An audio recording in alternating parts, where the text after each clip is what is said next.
అదృష్ట రత్నాలయం జ్యువెల్స్ అదృష్ట రత్నం అష్టైశ్వర్యాలకు మహానిలయం. అందుకే నేను అంత టైం తీసుకుంటా. వాళ్ళు నాకు అంత సపోర్ట్ చేస్తున్నారు కాబట్టి వాళ్ళని డిసప్పాయింట్ చేయకూడదని నేను టైం తీసుకొని చేస్తాను సినిమా. ఎస్ ఒక్కొక్క ఫిల్మ్ బయటకు రావడానికి 2 years పడుతుంది యా కదా. కరెక్ట్. మరి అంత గ్యాప్ తీసుకుని ఒక గ్యారంటీడ్ గ్యాప్ చాలాసార్లు ఏంటంటే ఈ గ్యాప్ నా కంట్రోల్లో ఉండదు. ఈ గ్యాప్ నేను ఎందుకంటే ఇప్పుడు జాతిరత్నాలు అనేది రిలీజ్ అయ్యి March 2020 రిలీజ్ అయ్యే టైంకి పాండమిక్ అనౌన్స్ అయ్యి 1.5 years సినిమా ఆగిపోయింది. అవును, ఆ గ్యాప్ అందుకే వచ్చింది అక్కడ. మళ్ళీ ఈ సినిమాలో కొన్ని పోస్ట్ ప్రొడక్షన్ డిలేస్ వల్ల ఈ సినిమా చాలా డిలేస్లోకి వెళ్ళింది. అందుకే కొంచెం గ్యాప్ వచ్చింది. సో గ్యాప్ అనేది అన్ని ఫ్యాక్టర్స్ మన కంట్రోల్లో ఉండవు. సో నేనేదో కావాలనేది కాన్షియస్గా తీసుకున్న గ్యాప్ కాదు అది. అది అలా అయింది అంతే. బట్ డెఫినెట్గా ఒక ఆడియన్స్కి ఎక్సలెంట్ క్వాలిటీ ఫిల్మ్ ఇవ్వాలనే ఇంటెన్షన్తో ఆ ప్రాసెస్లో మాత్రం నేను టైం తీసుకుంటాను. కథ వెతకడం దగ్గర నుంచి కంటెంట్ సర్చ్, దెన్ దాని తర్వాత ఆ కంటెంట్ రైటింగ్ ఇంకా ఎలా బెటర్గా చేయొచ్చు, ఇంప్రూవైజేషన్ ఎగ్జిక్యూషన్ ఎలా చేయొచ్చు, దాన్ని writing wise screen play wise దాని ఎగ్జిక్యూషన్ ఎలా బెటర్గా చేయొచ్చు, ఈ మొత్తం ప్రాసెస్. ఎందుకంటే నేను గట్టిగా నమ్మేది లైఫ్లో ఏంటంటే రిజల్ట్ మన చేతిలో ఉండదు, అదే ప్రాసెస్ మన చేతిలో ఉంది. ప్రాసెస్ మంచి. సో ఆ ప్రాసెస్ అనేది మనం as much as possible perfection చేయాలి దాంట్లో అనేది నా ఫిలాసఫీ. అంటే ఓన్లీ సినిమా అనే కాదు, ఏదైనా లైఫ్లో ఎనీ టాస్క్, మనకి ఏ టాస్క్ ఇచ్చినా దాన్ని పర్ఫెక్ట్గా మన కేపబిలిటీస్కి ఉన్న పర్ఫెక్షన్ అచీవ్ చేసేసి పక్కనకి వెళ్ళిపోవాలి. ఎగ్జాక్ట్లీ. అంటే ఇప్పుడు నీ తాలూకు ఇన్వాల్వ్మెంట్ అంత బాగా వాళ్ళు రిసీవ్ చేసుకుంటున్నారా, లేకపోతే వేలు పెడుతున్నారా? లేదు, లక్కీలీ నాకు సోఫార్ అలాంటిది ఏం జరగలేదు. ఏజెంట్ కానీ, జాతిరత్నాల్లో అనుదీప్ కానీ, ఇప్పుడు మహేష్ కానీ, వీళ్ళందరిలో ఒక కామన్ మంచి క్వాలిటీ ఏంటంటే, ఫస్ట్ ఆఫ్ ఆల్ నాకు మహేష్ ఈ కథ చెప్పినప్పుడు బ్రిలియంట్ స్టోరీ ఆల్రెడీ. సో కథ పరంగా మేము ఇవాళ తీసిన సినిమా, మహేష్ చెప్పిన cinema as it is. But నేను అన్నట్టు నాకు ఎలా అయితే అనుదీప్తో, స్వరూప్తో ఒక జర్నీ ఉండిందో, అలా మహేష్తో కూడా ఒక జర్నీ ఉండింది, ఒక 2-3 months where we sat down and where like okay, ఇప్పుడు ఇది మనది సినిమా, దీనిలో హ్యూమర్ పరంగా ఇంకేం బెటర్గా చేయొచ్చు, కామెడీ పరంగా how can be better any scene, standup ఏదైనా ఇంకా బెటర్గా చేద్దామా, సీన్ ఏదైనా బెటర్ చేద్దాం అన్న ఒక హ్యాండ్ ఇన్ హ్యాండ్ ఒక జామింగ్ అంటారు కదా, ఆ ప్రాసెస్ జరిగింది. And which I really enjoyed. ఆ ప్రాసెస్ ఎందుకు జరిగిందంటే Mahesh has that quality to take inputs and ఆ కొలాబరేటివ్గా బెటర్ టుగెదర్ ఇది ఒక మంచి ఇంకా బెటర్గా చేద్దాం. తనకు కూడా నాకు ఆ క్వాలిటీ చాలా ఇష్టం డైరెక్టర్స్లో. ఇది మనం ఇంకా బెటర్గా చేద్దామని ఒక హంగర్ ఉంటుంది చూడండి, దట్ ఇన్విటేషనల్ హంగర్. అది నాకు చాలా ఇష్టం.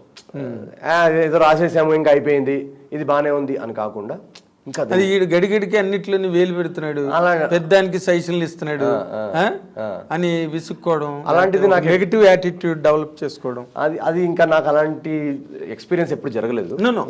What I'm trying to tell you, అలాంటివి లేవు మహేష్ దగ్గర, లేదు అనుదీప్ దగ్గర కానీ అసలు లేదు. వీళ్ళంతా ఏంటంటే బ్రిలియంట్ డైరెక్టర్స్, బ్రిలియంట్ వాయిసెస్, వాళ్ళందరికీ ఒక యూనిక్ వాయిస్ ఉంది. ఈరోజు మహేష్కి కూడా ఇంత పేరు వస్తుందంటే దట్స్ బికాస్ తన సిగ్నేచర్ ఒకటి ఉంది ఈ సినిమాలో.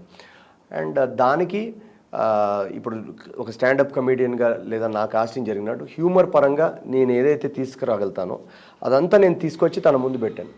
అండ్ తన కథకి ఏదేది కావాలనేది తను సెలెక్ట్ చేసుకున్నాడు. So that's why the film has come out so well. So what you call photo finish. Correct. So team work, film making అనేది ఒక టీమ్ వర్క్, అది వన్ మ్యాన్ గేమ్ కాదు. సో ఆ టీమ్ వర్క్ అనేది writing లెవెల్లో కావచ్చు, execution లెవెల్లో కావచ్చు, అందరూ యాజ్ ఎ టీమ్ పనిచేసి ఒక మంచి ప్రోడక్ట్ ఇవ్వాలి ఆడియన్స్. బట్ బేసికల్గా కథ దగ్గరే కదా అంత ఫైనలైజ్ అయిపోయింది, ఆన్ పేపరే. అవును, అంతా కూడా. కాబట్టి ఆ ప్రిలిమినరీ స్టేజ్ వర్కే చాలా ఇంపార్టెంట్. అవును కదా. అవును, మేమంతా అది ప్రాపర్గా ఫైనల్గా అందరూ హ్యాపీ అయ్యి ఒక డ్రాఫ్ట్ బౌండ్ స్క్రిప్ట్ వచ్చిన తర్వాతే సెట్కి వెళ్ళాం. సో నార్మల్గా ఇప్పుడు నువ్వు రైటర్ కూడా, ఏజెంట్ శ్రీనివాస్ ఆత్రేయకి టైటిల్ కూడా మేము ఎక్నాలెడ్జ్ చేసినట్టున్నారుగా, రైటర్ స్క్రీన్ ప్లే. సో ఇప్పుడు నార్మల్గా ఏమవుతుంది, నువ్వు శ్రీనివాస్ అక్కడి నుంచి ఏజెంట్ దగ్గర నుంచి తీసుకుంటే ఈరోజు ఈ 3 సినిమాలు, 6 ఏళ్లలో 3 సినిమాలు, ఈ జర్నీని ఒకసారి నువ్వు తలుచుకుంటే రీక్యాపిట్యులేట్ సింహావలోకనం చేసుకుంటే ఏమనిపిస్తుంది నీకు? చాలా నాకు యాక్చువల్గా బాక్స్ ఆఫీస్ సక్సెస్ కంటే ఆ జర్నీ ఎక్కువ గుర్తుంది. ఓకే. ఎందుకంటే ఆ జర్నీలో ఆ హార్డ్ వర్క్ ఉంటుంది, ఆ జర్నీలో మనకి పర్సనల్ మూమెంట్స్ చాలా ఉంటాయి, ట్రావెల్ ఉంటుంది డైరెక్టర్ తోటి. ఇప్పుడు స్వరూప్తో కానీ, అనుదీప్తో కానీ, మహేష్తో కానీ ఒక ట్రావెల్ ఇయర్స్. అంటే నాకు ఎలా అంటే నేను సినిమా షూట్ చేసేటప్పుడు చాలాసార్లు చెప్పాను ఇది, ఇంట్లో వాళ్ళ ఫోన్లు కూడా ఎత్తా. ఆ సినిమా ఒక సినిమా ఒప్పుకున్న తర్వాత అది రిలీజ్ అయ్యేదాకా ఆ పీరియడ్ ఏదైతే ఉంటుందో ఫంక్షన్స్కి వెళ్ళను, ఫ్రెండ్స్ని కలవను, ఇంట్లో వాళ్ళ ఫోన్లు ఎత్తను. అసలు complete only person that I talk to is my director and my writers. అంతే. సో వాళ్ళతో నాకు ఒక పర్సనల్ బాండ్ ఏర్పడుతుంది, ఎందుకంటే అంత టైం స్పెండ్ చేస్తాను కదా వాళ్ళతోటి. సో నా ఫోన్లో డైల్ లిస్ట్లో చూస్తే కనుక అన్ని మహేషే కనిపిస్తాయి మీకు లాస్ట్ 2 years నుంచి. సో మెసేజెస్ కూడా అన్నీ ఉంటాయి, వాట్సాప్ కాన్వర్జేషన్స్ ఏది చూసినా మీరు ఓన్లీ మహేష్ ఉంటుంది. దాని ముందు జాతరత్నాల టైంలో మీరు నన్ను కాంటాక్ట్ చేసిన ఫోన్ దాని ముందు ఏజెంట్ టైంలో స్వరూప్. సో ఇలాంటి ఒక పర్సనల్ జర్నీ ఉంటుంది నాకు వాళ్ళతో. సో మా ఇంట్లో వాళ్ళు అందుకే ఈ డైరెక్టర్ పేరు వినగానే వాళ్ళు ఇంకా అయిపోయి ఇంకా నెక్స్ట్ 2 years ఈ ఓన్లీ ఇది ఒకటే, ఇంకా వేరే పేరు ఉండదు వీడి లైఫ్లో అని. సో అంత నేను ఎంజాయ్ చేస్తాను ఆ ప్రాసెస్. ఆ ఫిల్మ్ యాక్సెప్ట్ చేసిన దగ్గర నుండి దాని execution final morning Prasad show దాకా ఆ జర్నీ ఉంటుంది. ఓకే. నాకు ఇప్పుడు గుర్తున్నది కూడా ఆ జర్నీయే. నాకు ఆ ప్రాసెస్ అనేది ఇట్స్ లైక్ ఒక పూజ, ఒక తపస్సు లాంటిది నాకు అది. More than that. సో నేను అది ఏ డబ్బులు ఏది కూడా ఆ ప్రాసెస్ని రీప్లేస్ చేయలేదు. సో నాకు ఆ ప్రాసెస్ అనేది అంత సీక్రెట్. సో నేను ఆ ప్రాసెస్ ఎంజాయ్ చేసే టీమ్స్ తోటే నేను పనిచేస్తాను. ఆ ప్రాసెస్ ఎక్కడైతే నాకు ఎంజాయబుల్గా ఉంటుంది అని అనిపిస్తుందో ఆ సినిమా ఆ కథే నేను జస్ట్ చెప్తాను. Okay. Where you live, where I can enjoy that process. That's what it is. నార్మల్గా ఇప్పుడు నువ్వు ఏజెంట్ దగ్గర నుంచి తీసుకుంటే కంటెంట్ ఎలిమెంట్ ఏదైనప్పటికీ కూడా నీ వైపు నుంచి ప్రెజెంటేషన్ ఏదైతే ఉందో, దీనిలో స్టాండప్ కామెడీ, ఇంకో దాంట్లో కన్ఫ్యూజన్, ఇంకో దాంట్లో ఇంకేదో, మొత్తానికి ఒక సేమ్ మాడ్యూల్లో ఉన్నాయి ఫిల్మ్స్. అంటే నువ్వు ఇది ఎన్నాళ్ళు ఇలా కంటిన్యూ చేద్దామని ఈ ఫార్మేట్? అంటే I don't know if it's same module, because actually if you see genre wise they are all different genres. Different genres, you know, because అదొక ఇన్వెస్టిగేటివ్ థ్రిల్లర్ ఏజెంట్ అనేది, జాతిరత్నాలు అనేది ఒక మాస్ మీటర్లో ఉన్న ఒక అవుట్ అండ్ అవుట్ ఎంటర్టైనర్.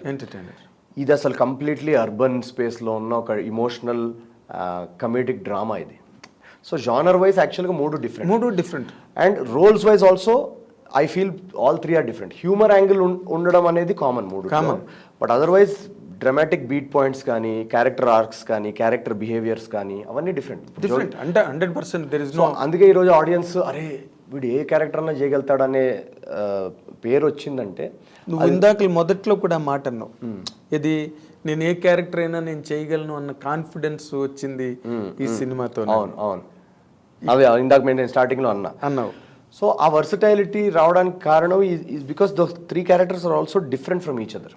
ఇప్పుడు agent Sai కానీ, జోగిపేట్ శ్రీకాంత్కి agent సాయికి కనెక్షన్ లేదు. ఎక్స్ట్రీమ్లీ హ్యూమర్ యాంగిల్ అన్నది కామన్ అంతే తప్ప జానర్స్ వేరు, క్యారెక్టర్ ఆర్క్స్ వేరు, క్యారెక్టర్ కావాల్సిన performance. But what you really serve the audience is humour. Through humour is one of the tools. Through humour. అది ఎందుకంటే నాకు రాజు హిరాని గారి స్టైల్ ఆఫ్ ఫిల్మ్ మేకింగ్ చాలా ఇష్టం. ఓకే. సో ఆయన నేను చాలా ఐడలైజ్ చేస్తాను, ఎందుకంటే ఆయన ఏ కథ చెప్పినా ఈ హ్యూమర్ అనేది కామన్. ఓకే. మీరు ఆయన ఏ సినిమాని తీసుకోండి, లగేరో మున్నాబాయ్, 3 Idiots, పీకే, అన్నిట్లో హ్యూమర్ ఉంది. అవును. సో మీరు రాజు రాణి గారిని కూడా ఈ క్వశ్చన్ అడగాలి, సేమ్ మాడ్యూలా అని. ఎందుకంటే అది కొంతమందికి ఆ కథ చెప్పే విధానంలో ఆ హ్యూమర్ అనేది ఎక్సైట్ అవుతారు. సో నేను వన్ ఆఫ్ దోస్ పీపుల్. నాకు ఎందుకంటే సేమ్ పాయింట్ని నేను సీరియస్గా కూడా చెప్పచ్చు, బట్ అలాంటి కథలు నాకు పెద్ద కనెక్ట్ అవ్వవు. ఆడియన్స్కి ఏంటంటే టికెట్కి ఒక పైసా వసూలైందిరా అన్న ఫీలింగ్ రావాలి, అట్ ద సేమ్ టైం మనం చెప్పిన కథ కూడా వాళ్ళు రిసీవ్ చేసుకోగలగాలి. దానికి హ్యూమర్ అనేది ఒక గ్రేట్ టూల్ అని నేను నమ్ముతాను. There is no doubt. So అందుకే ఆ హ్యూమర్ అనేది కామన్ ఎలిమెంట్ కనిపిస్తుంది. బట్ అలా సినిమావే తీసుకుంటే కనుక నువ్వు ఫస్ట్ ఆఫ్ అంతా నువ్వు పండించిన హ్యూమర్ ఏదైతే ఉందో అది లైఫ్ ఈ సినిమాకి. Nobody else can do that. Thank you sir. Nobody else. నువ్వు కాకపోతే first half dead and finally cinema is dead. నువ్వు you have enlivened the film through your histrionics, qualitative histrionics. That is for sure. Any critic should accept this, and that what has been exactly written in all the websites of the film's release. No, definitely మా team అందరూ effort అది. Of course. But you are the spearhead. Yeah. You stewarded it. Yeah. వాళ్ళ తాలూకా కష్టాన్ని, వాళ్ళ తాలూకా క్రియేటివిటీని అంతటిని నువ్వు వడ్డించావు Right. నీ క్యారెక్టర్ ద్వారా. Right. అది that's what I meant real. ఉన్నారు వాళ్ళందరూ ఉన్నారు వెనకట్ల. Every tea boy is also an important component. But coming to the present context, ఇప్పుడు నువ్వు ఇందాక ఎలాగైతే you have developed a kind of confidence in yourself that you can manage to handle any kind of a character after. I try to. What will be the best next for you to really handle or pick up? నాకు చాలా genres చాలా ఇంకా నేను explore చేయనివి ఉన్నాయి. So next ఫిల్మ్స్లో అలాంటివి చేయాలని నాకు fantasy genre చాలా ఇష్టం, మైథాలజీ చాలా ఇష్టం, సైన్స్ ఫిక్షన్ చాలా ఇష్టం, యాక్షన్ కామెడీ చాలా ఇష్టం, యాక్షన్ థ్రిల్లర్స్ చాలా ఇష్టం. సో ఇలా చాలా జానర్స్ ఉన్నాయి నాకు నచ్చినవి. సో అలాంటివి ఎక్స్ప్లోర్ చేద్దామని ఇప్పుడు నెక్స్ట్ వచ్చే సినిమాల్లో. ఎందుకంటే వీళ్ళు చూపించిన సపోర్ట్కి నాకు ఆ ధైర్యం వచ్చింది. ఇప్పుడు different genres, yes audience. So ఆ డిఫరెంట్ జానర్స్ ట్రై చేసి యాజ్ లాంగ్ యాజ్ వాళ్ళు బాక్స్ ఆఫీస్ ఇస్తూ ఉంటే ఇంకా డిఫరెంట్ సబ్జెక్ట్స్, ఇంకా డిఫరెంట్ స్టోరీస్, ఎంటర్టైన్మెంట్ మిస్ అవ్వకుండా ఎంగేజింగ్గా ఉంటూ different characters, different genres try చేద్దామనే నా current state of mind. So డెఫినెట్గా నా తరఫు నుంచి ఎప్పుడు 200% ఎఫర్ట్. అది బాక్స్ ఆఫీస్ అనేది మన చేతిలో ఉండదు, అది ఎవరి చేతిలో లేదు నవీన్. అది ఎలాంటిదంటే అల్లావుద్దీన్ అద్భుతదీపం లాంటిది, ఎవరికి దొరుకుతుందో తెలియదు. బట్ హోప్ఫుల్లీ వాళ్ళు అలానే సపోర్ట్ చేస్తారని ఆశిస్తున్నా. కొత్త కథల్ని వెతకడానికే ట్రై చేస్తున్నా. And for more videos, Please subscribe to iDream. Please subscribe to iDream. Please subscribe iDream. And please subscribe to iDream. For more videos, subscribe to iDream. please like, share and subscribe to the channel. Congratulations, iDream. Subscribe to iDream. Subscribe to iDream. So subscribe to iDream Media. iDream ki iDream team andarki huge congratulations. Please subscribe iDream Media. Please subscribe to iDream. Subscribe iDream. Please subscribe to iDream. iDream అంటే నా కళల ఛానల్ను subscribe చేసుకున్న నోరు తిరుగుతలేదు, మీరైతే గంట గుర్తు కొట్టండి. For more such videos, please subscribe to iDream. Subscribe to iDream. Please subscribe to iDream. Please subscribe iDream Media. Please do subscribe to iDream. Please subscribe to iDream Media. For best entertainment and information, please subscribe iDream. And don't forget to subscribe to iDream.